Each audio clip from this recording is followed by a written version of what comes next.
देख रहा हूं कि गुजरात के नगर निगम के चुनाव में भारतीय जनता पार्टी को हराने के लिए आम आदमी पार्टी के कार्यकर्ता बहुत मेहनत से काम कर रहे हैं। सभी बूथों पर चुनाव लड़ रहे हैं, सभी सीट्स पर पूरा पैनल लेके चुनाव लड़ रहे हैं। मैं ये भी देख रहा हूं कि गुजरात में नगर निगम में निकायों में लगभग पिछले 25 साल से भारतीय जनता पार्टी शासन में है।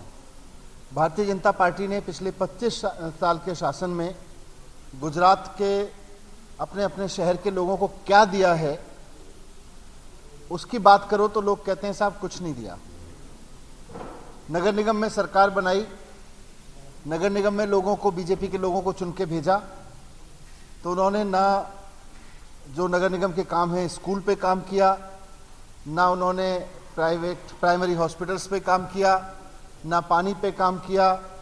तो ये सारी चीज़ें लोग देख रहे हैं और थक चुके हैं। लोग हराना चाहते हैं भारतीय जनता पार्टी को नगर निगम में, लेकिन अभी तक कोई विकल्प नहीं मिल रहा था।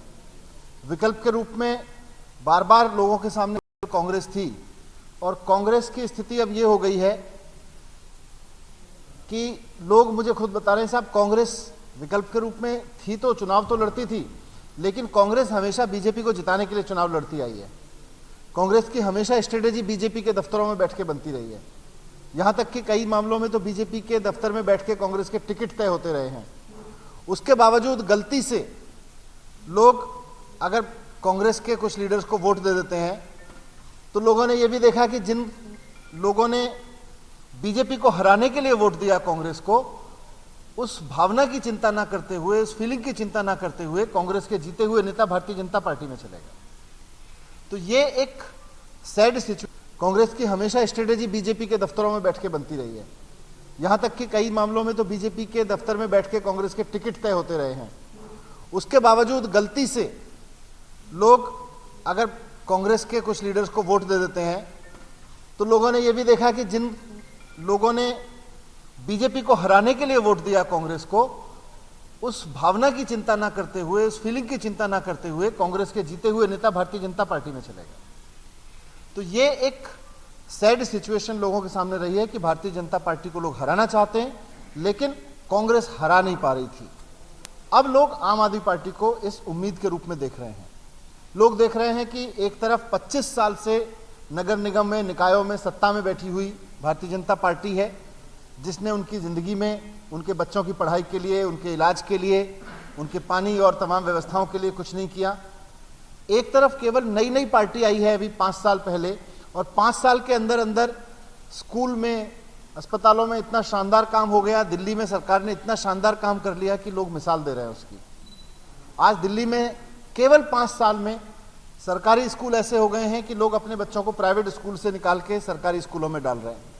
आज दिल्ली में केवल 5 साल में, पिछले 5 साल में ऐसा हुआ है कि प्राइवेट स्कूलों की फीस नहीं बढ़ने दी गई।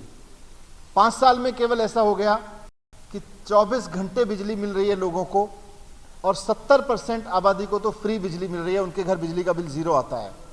पानी शानदार हो गया है। महिलाओं के लिए फ्री बस टिकट हो गया है। पूरी दिल्ली में कहीं भी जाइए, कितनी ट्रिप करिए, 24 घंटे महिलाओं के लिए बस यात्रा फ्री हो गई है। ऐसी और बहुत सारी चीज़ें हैं, मैं सबका जिक्र नहीं कर रहा, लेकिन लोग ये देख रहे हैं कि अगर 5 साल में अरविंद केजरीवाल जी दिल्ली में ये कर सकते हैं, तो भारतीय जनता पार्टी ने 25 साल नगर निगम में हो गए, यहां क्यों नहीं किया, राजकोट में क्यों नहीं किया, अहमदाबाद में क्यों नहीं किया। तो आज इसीलिए बहुत समर्थन मिल रहा है जनता का चारों तरफ से, और लोग आजिज आ चुके हैं भारतीय जनता पार्टी से, उसको हराना चाहते हैं। आम आदमी पार्टी बहुत शिद्दत से यहाँ चुनाव लड़ रही है। हमारे सभी साथी कार्यकर्ता, मैं मिला हूँ, कल भी मैं मिला सभी कैंडिडेट से, आज भी यहाँ कार्यकर्ताओं से सुबह चर्चा हुई है, दोपहर को आके बहुत उत्साह में है जनता के रेस्पॉन्स से। और मैं भी आप सबके माध्यम से राजकोट की जनता को, क्योंकि मैं विशेषकर राजकोट में हूँ, अपील करना चाहता हूँ कि एक बार आप केजरीवाल जी को मौका दे के देखिए, आप भारतीय जनता पार्टी और कांग्रेस दोनों को भूल जाएंगे। आपको इतनी शानदार गवर्नेंस मिलेगी, ईमानदार राजनीति का इतना बढ़िया मॉडल देखने को मिलेगा कि आप कांग्रेस और बीजेपी दोनों की राजनीति भूल जाएंगे। बस यही मुझे आपके बीच में रखना था। आप साथियों के कुछ प्रश्न होंगे तो उनके कुछ। बहुत सारे लोग ऐसे हैं कि जो यहाँ से नहीं मिले बीजेपी या कांग्रेस से नहीं मिले, वो आपके यहाँ आ जाते। बहुत सारे लोग केस भी चल रहा है, तो क्या आप स्क्रूटिनी कर रहे हैं? पूरी स्क्रूटिनी कर रहे हैं। सभी के लिए दरवाजा खुला नहीं है? आप नहीं नहीं, ऐसा नहीं तकनीक के लिए दरवाजा खोलते हैं, इसलिए मैंने कहा ट्रिपल सी हमारा है। ट्रिपल सी फॉर्मूला में हम सबको आउट कर देते हैं अगर किसी के ऊपर कोई आरोप है। क्राइम, क्रिमिनल, कैरेक्टर और करप्शन। डिस्ट्रिक्ट में भी बहुत सारे ऐसे हैं, बिल्कुल तीनों चल रहा है, उसी ने आपका कांटेक्ट किया है। तीनों चीज देखिए, केस चल रहा, किस तरह का केस चल रहा है वो भी देखने की जरूरत है। मेरे ऊपर भी बहुत केस चल रहे हैं। आप देखोगे तो मैं तिरंगा लेके तिरंगा यात्रा निकाल रहा था तो दिल्ली पुलिस ने डेडली वेपन लेके लगाने की धारा लगा के केस किया हुआ है। बट देखिए, कैरेक्टर, क्राइम आदमी जानता है कि गुंडा टाइप का आदमी है, जनता जानती है। तो हमारा फंडा क्लियर है, और हम जिस तरह की राजनीति के करने के लिए आए हैं उसमें जो लोग आना चाहते हैं उनका सबका स्वागत करते हैं।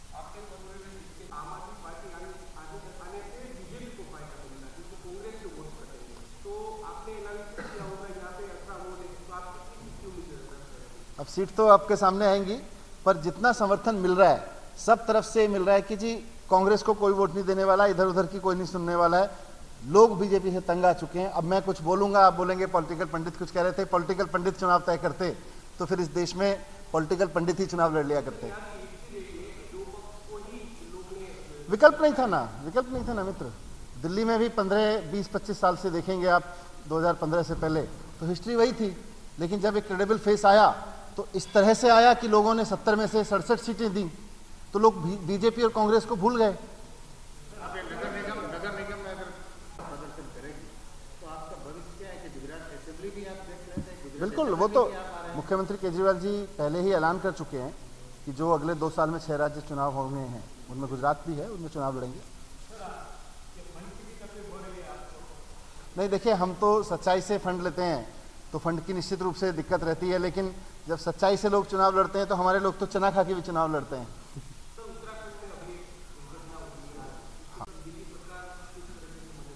नहीं, दिल्ली सरकार की तरफ से भी जो भी मदद की आवश्यकता होगी, अभी तो मैं भी लगातार खबर पे नज़र रखे हुए हूँ। वहाँ एक हाइड्रो प्रोजेक्ट को बहुत नुकसान हुआ है। जानमाल का कहाँ कितना गाँव में नुकसान हुआ है, कैसे हुआ है, अभी मैं भी नज़र रखे हुए हूँ। बाकी हमारे टीम वहाँ ऑफिसर्स की भी नज़र रखे हुए है।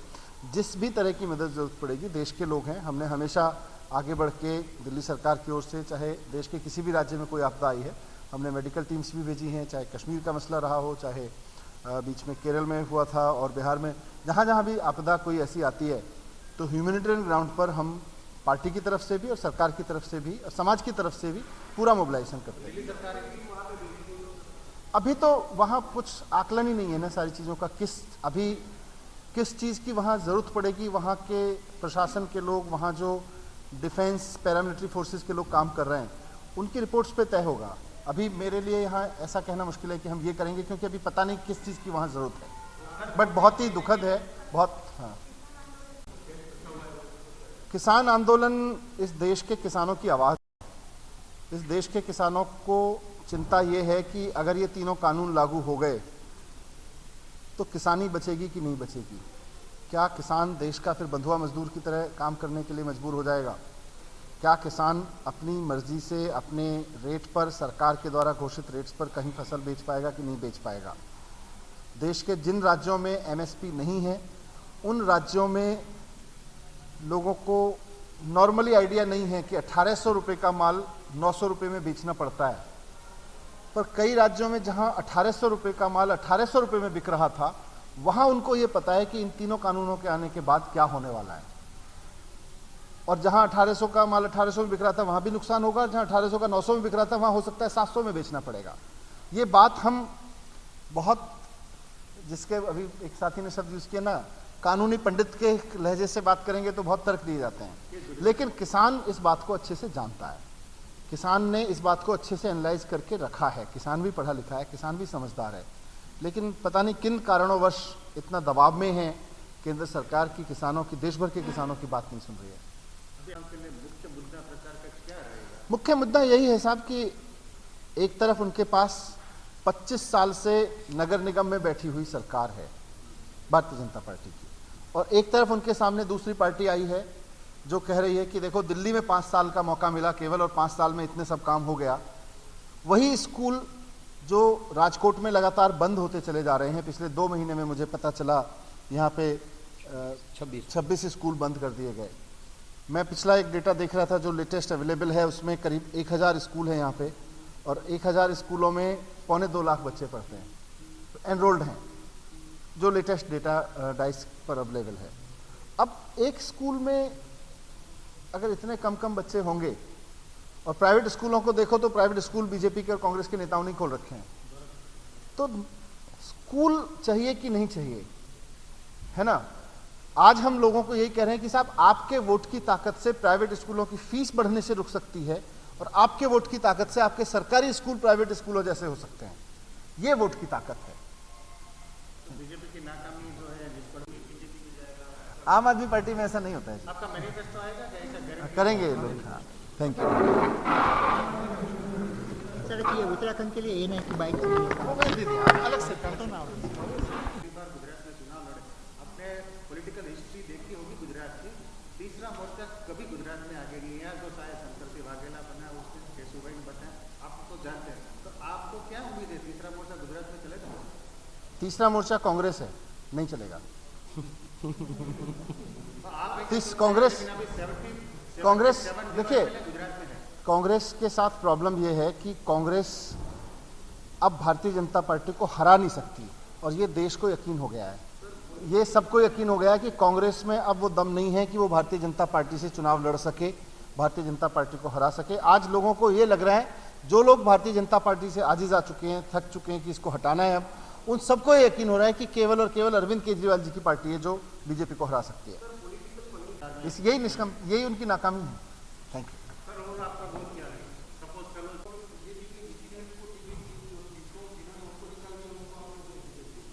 देखिए, कोई भी आदमी जो आम आदमी पार्टी की फिलॉसफी में यकीन करता है, और जो हमारे 3 सिद्धांत हैं, करप्ट आदमी होगा, क्रिमिनल होगा, कैरेक्टरलेस होगा, उसको हम टिकट नहीं देंगे। उसके अलावा जो आदमी बीजेपी को हराना चाहता है और आम आदमी पार्टी की, केजरीवाल जी की राजनीति में यकीन करके आके कहता है, साथ में जुड़ता है, तो सबका स्वागत रहेगा। यही आम आदमी पार्टी की राजनीति है। आम आदमी पार्टी का एग्जाम्पल है, केजरीवाल जी के साथ जो जुड़ता है, उनकी राजनीति में जो यकीन करके जुड़ता है, फिर वो इस तरह से जनता को धोखा देके भागता नहीं है। दिल्ली में बहुत कोशिश की इन लोगों ने खरीदने की, जब हमारी अल्पमत की सरकार थी और बीजेपी के पास 32 सीटें थी और हमारे पास 28 थीं। बीजेपी को केवल 4 लोगों का सपोर्ट चाहिए था। बीजेपी ने जी जान से कोशिश की, लेकिन 4 लोग नहीं बिके। वो चुने हुए लोग नहीं थे जी, वो तो ऐसे पार्टी में लड़ाई झगड़े तो सबके चलते हैं। गुजरात के कॉर्पोरेशन में सभी सीट लड़ रहे हैं ना? हाँ जी। तो अभी नेक्स्ट में कोई अरविंद केजरीवाल आ रहे हैं, ऐसा कोई प्लानिंग में है? अभी अगर अरविंद जी को समय निकल पाया तो जरूर आना चाहेंगे वो, क्योंकि दिल्ली में किसान आंदोलन चल रहा है। नमस्कार, मैं हूं मानक गुप्ता। अगर आपको हमारा ये वीडियो पसंद आया हो तो इसे लाइक और शेयर जरूर करें, और हां, हमें सब्सक्राइब और फॉलो करना ना भूलें, ताकि आप देश और दुनिया की कोई खबर मिस ना करें। तो जुड़े रहिए हमारे साथ और देखते रहिए न्यूज़ 24।